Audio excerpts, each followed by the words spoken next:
Okay, welcome everyone. Before we get started, we want to make sure that individuals participating in this webinar can hear us okay. So if you can hear me talking, please raise your hand and that lets me know the audio is working properly.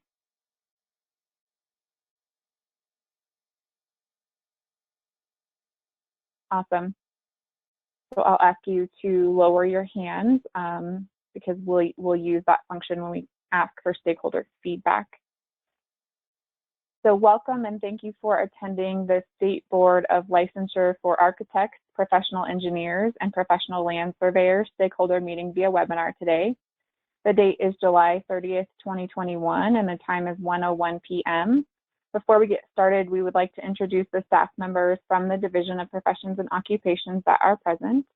My name is Darcy Magnuson, and I'm a regulatory analyst with the division. Also attending is Joyce Young, Program Director, and we'll be facilitating the stakeholder meeting. Due to concerns regarding COVID-19, the division has transitioned to a platform that is 100% virtual, and we appreciate your flexibility. As many of you have been to DORA stakeholder meetings before, we would like to reiterate the importance of your comments today. DORA makes decisions every day that may affect your life and your business, so your input is vital in the rulemaking process. Throughout this process, our goal is to create regulations that clarify and explain legislation, ensure minimum competency to enter and continue to practice, and provide only what is absolutely necessary for consumer protection without creating unnecessary barriers to the marketplace. Your input will be part of the information that goes to the board as it considers adopting revisions to the rules. More specifically, today we will be discussing the proposed revisions to Rule 1.4 to implement Colorado House Bill 2013-26 concerning an expansion of an individual's ability to practice an occupation in Colorado through creation of an occupational credential portability program, Colorado House Bill 21-1147 concerning simplification of the regulatory requirements for continuing education of professional architects, and Colorado Senate Bill 21077 concerning the elimination of verification of an individual's lawful presence in the United States as a requirement for individual credentialing. I think it's important to point out that all three of these bills have passed through the Colorado State Legislature and have been signed into law by the governor. So today, the focus of this meeting will be on receiving input regarding the proposed changes to the board's rules that the board will be considering during the rulemaking hearing in September. Sorry, next month. I was thinking it was already August. This meeting is being recorded and will be posted on the board's website by the close of business on Monday. As this stakeholder meeting is held solely by webinar, please raise your hand by using the hand icon if you would like to speak, and we will unmute your line so you will be heard by everyone. Or you can type your comment in the question section and we will read it aloud. Before we start taking comments, I want to ask that anyone providing comments, please state your name and who you represent. Feel free to provide either general comments on the rule changes or specific comments on the proposed language. Please limit your comments to no more than 3 to 5 minutes and try not to repeat something that was already said. Stating you're in full agreement with someone else works just fine and will be noted. If you are using the audio through your computer, please remember to put any phones on vibrate or turn them off. And whether you are using computer or phone audio, try to keep background noises to a minimum when speaking. So at this point in time, I will shift to calling people to provide comments, and I will show the draft rules on the screen for everyone to see.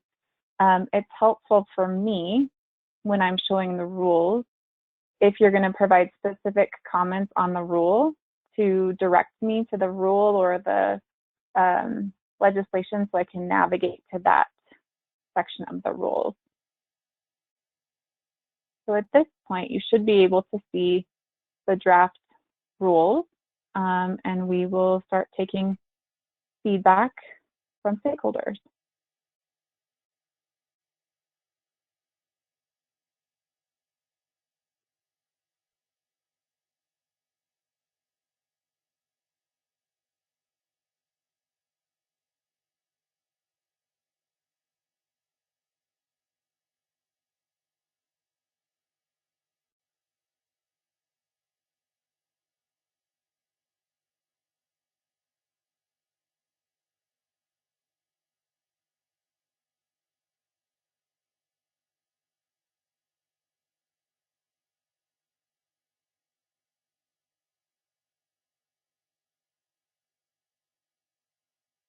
Okay, I show Marilyn Reimer. Your hand is raised, Marilyn. You're self-muted. If you unmute on your end, looks like you're good to go. Thank you very much. My name is Marilyn Reimer, and I'm the Executive Director for the American Council of Engineering Companies of Colorado. ACC Colorado represents 260 consulting engineering firms with nearly 12,500 employees. Our member firms work in both the built environment for private and public sector clients. My brief comments are on House Bill 20-1326 related to the Occupational Credential Portability Program. And I just want to emphasize that it is important to us that the State Board of Licensure for architects, professional engineers, and professional land surveyors must continue to have the authority to scrutinize all applications for a Colorado professional engineer's license, including the applications for reciprocity, and that the applicants meet the requirement in Colorado's Current Practice Act, with the top priority to protect the public's health, safety, and welfare, and not to be influenced by the political pressures to reduce barriers to licensure. Thank you very much.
I apologize. I think that I was on mute, and I had Mr. Kirk Visat, who had a hand raised. So I'm getting back to you.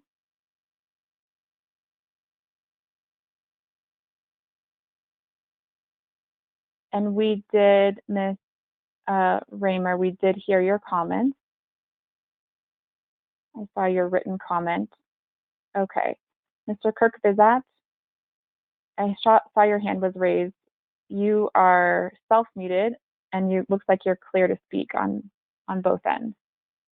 Yes, thank you very much. My name is Kirk Visat. I'm a licensed professional engineer, mechanical in the state of Colorado. I'm representing myself. And I just I second the first person's comments. I would also like to ask the board to please consider what goes on with licensing in other states, as well as countries outside of the US. I've held professional licenses in engineering in other states, as well as Canada. And I just think that it's important that looking after the public safety, which is paramount as professional engineers, The board needs to verify that people here are have the proper credentials all the way around. And I just ask the board to please consider that. Thank you.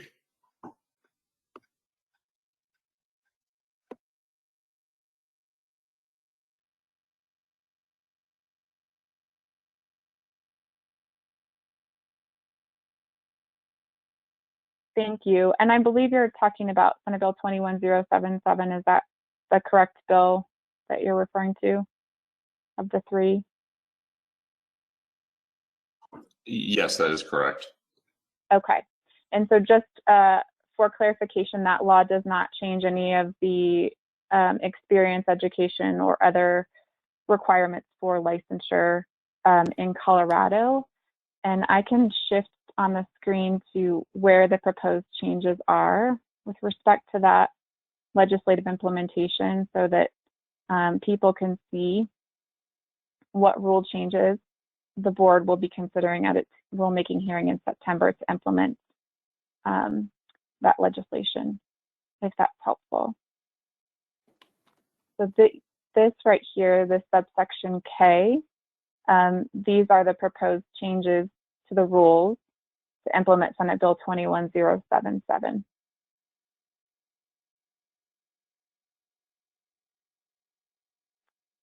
I'm going to go ahead, Mr. Visat, and place you back on mute. Feel free to raise your hand again if you would like to provide additional comments.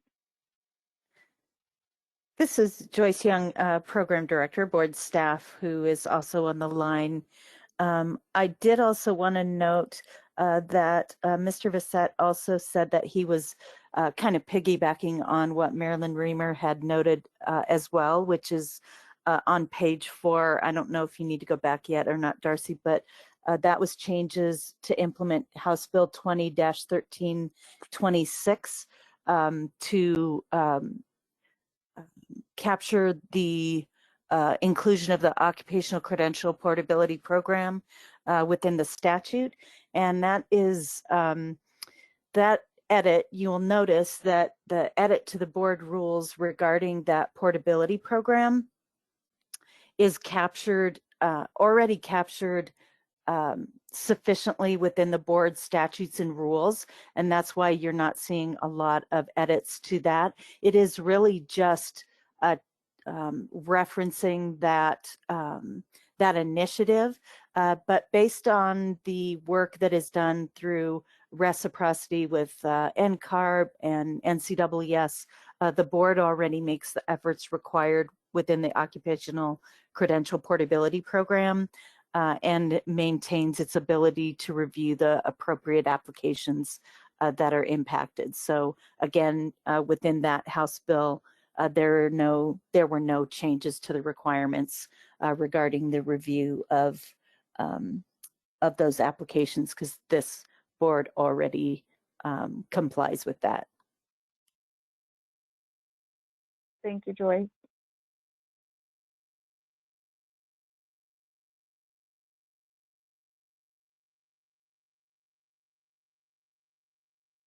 So if you hear silence, that's because I'm just looking at the list of attendees, making sure that we see everyone who would like to speak. I don't see, and Joyce, if you can back me up on this, I'm not seeing any individuals with raised hands right now, and we haven't received any other written comments.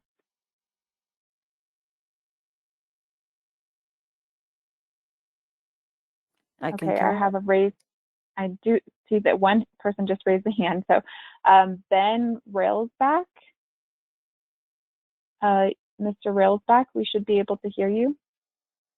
Hi, my name is Ben Railsback. I'm a past president of the State Society of the National Society of Professional Engineers here in Colorado. I'm also currently a Southwest Region Director for the National Society of Professional Engineers. I'd like to second Marilyn's comments regarding the, I think it's House Bill 20-1326 and the occupational portability. I would add the comment that Colorado's licensing procedures currently do not include any continuing education credits or requirements by the state, which makes Colorado one of the least restrictive states in terms of obtaining a professional engineer license and maintaining a professional engineer license here in Colorado. And so perhaps in the future, one of the considerations that would be made to make licensing less burdensome on Colorado professional engineers would be to have the same continuing education credits that are currently present with other states that professional engineers are already required to maintain and preserve. Thank you. Thank you. I'm going to go ahead and place you back on mute and lower your hand. Feel free to raise your hand again if you want to add anything else.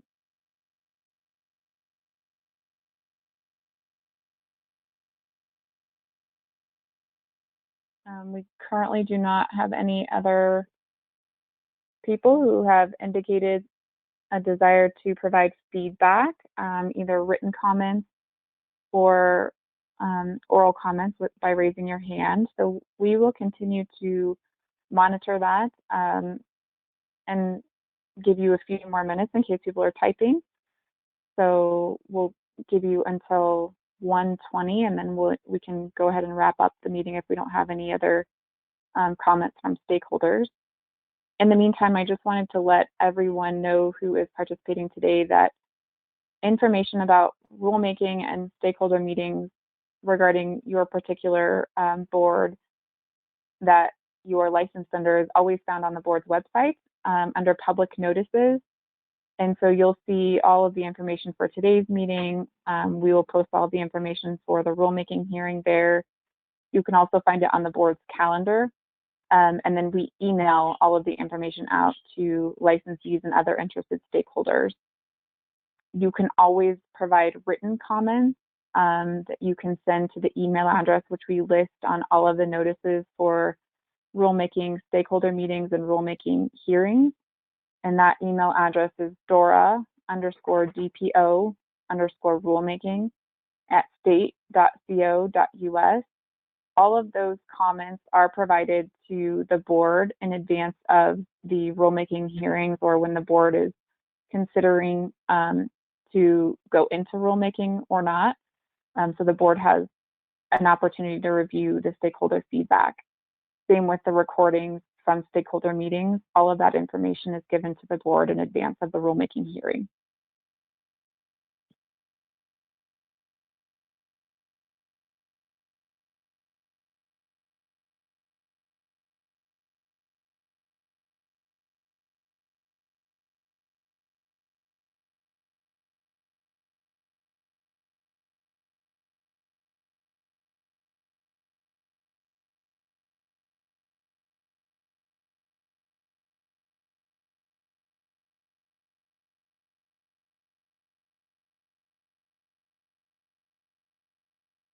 We have a hand raised from Carl Tonnender.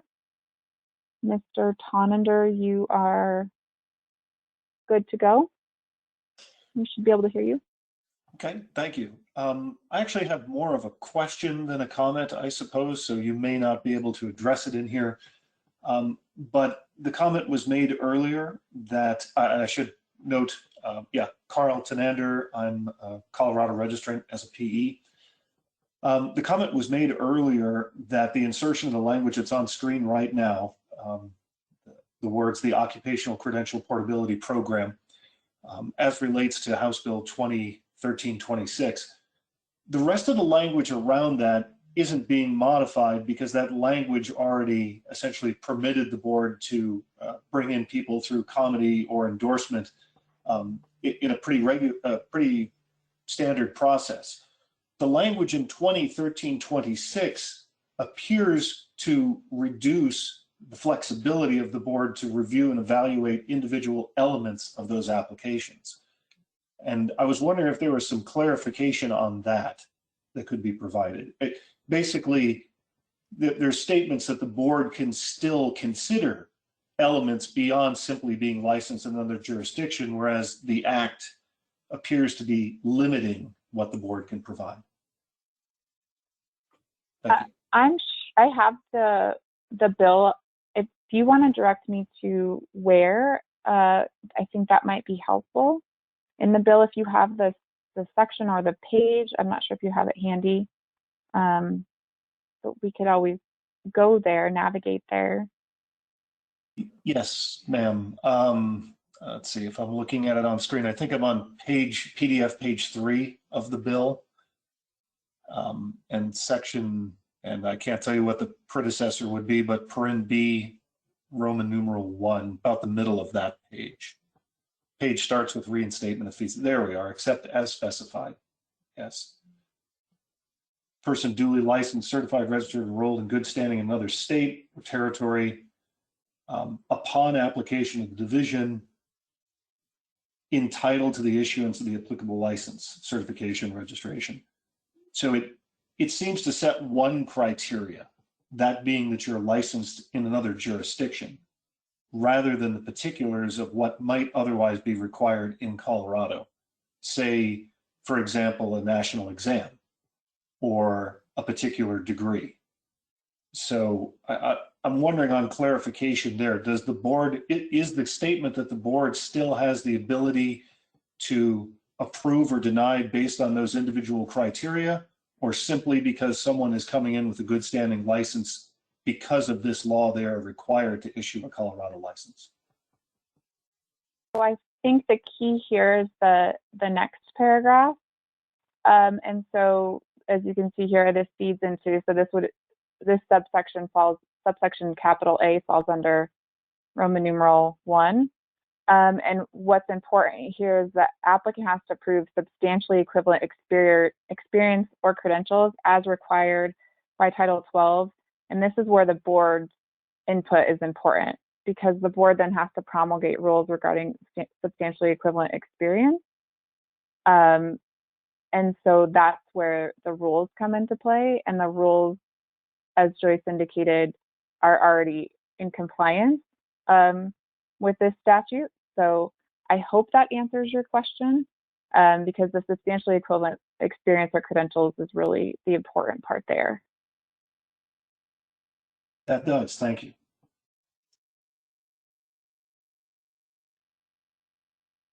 I'm going to go ahead and place you back on mute, and then feel free to raise your hand again if you have any other comments. I think we received a written, yes, we didn't. I thought we received a written comment. We don't have any other hands raised. We'll do a final call here in case anyone wants to provide any other feedback. We have another hand raised, it looks like. Thomas Rep, I saw your hand raised briefly. I'm not sure if you lowered it.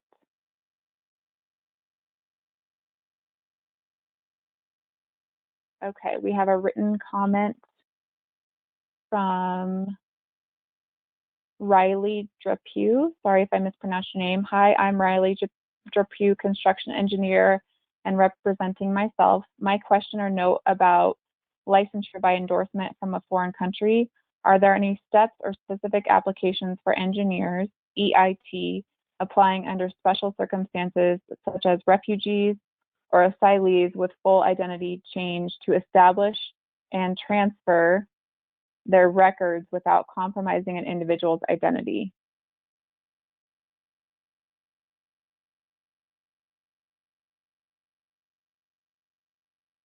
Joyce, I don't know if you want to weigh in on that. I'm not sure I completely understand the question, but I don't know if you have any thoughts.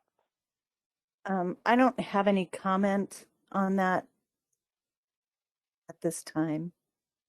Okay. But we can submit it for the board consideration.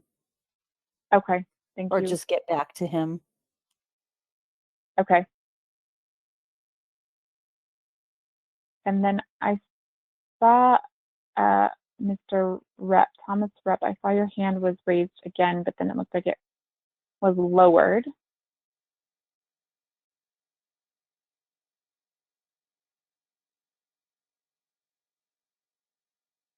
So I'm not sure if it's a technical issue.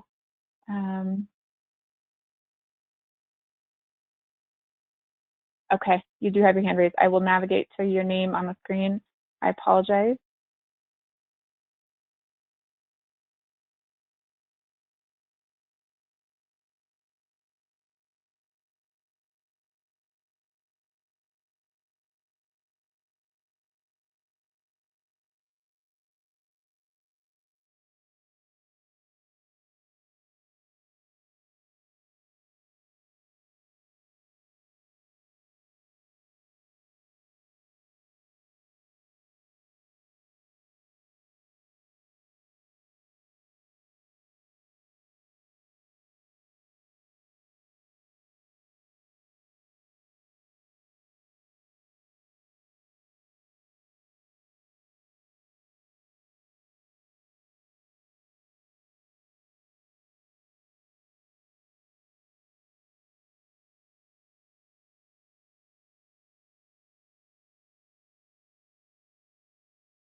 requirement out of our regulations.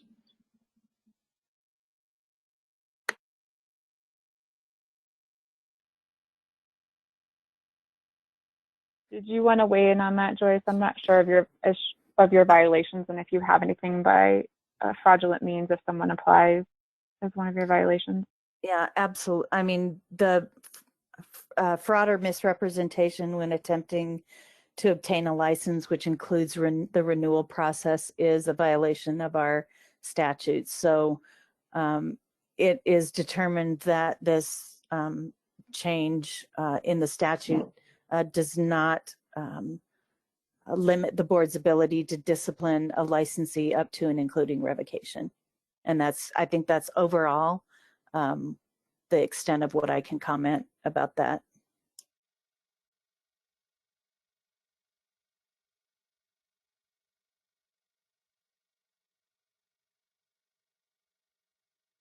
Okay. I see that you are muted again, Mr. Rep, so I'm going to go ahead and mute you on our end.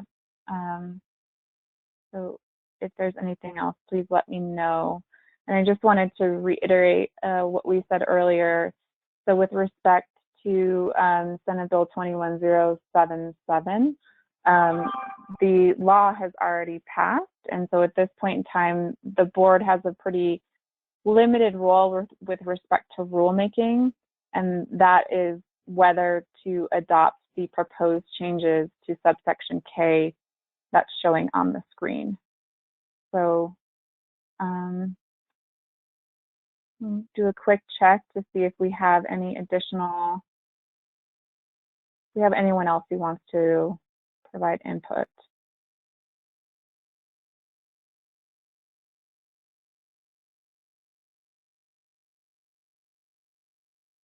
Joyce, I'm not seeing anyone. If you can just take a quick look as well.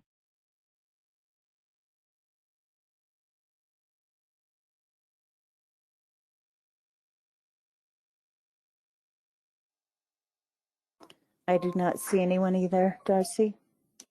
Okay. So with that, and we haven't received any more written comments or questions, I'm going to go ahead and wrap up the meeting.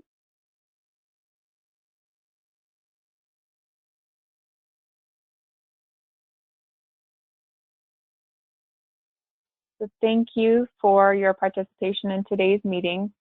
All comments and program recommendations, as I mentioned, will be provided to the board for review and consideration before the board deliberates on the final version of the rules at the permanent rulemaking hearing, which is tentatively scheduled for September 10th, 2021.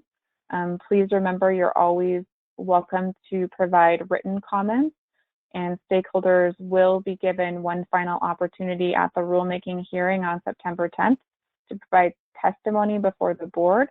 That concludes this stakeholder meeting. Thank you again for your participation, and we are going to end the webinar now.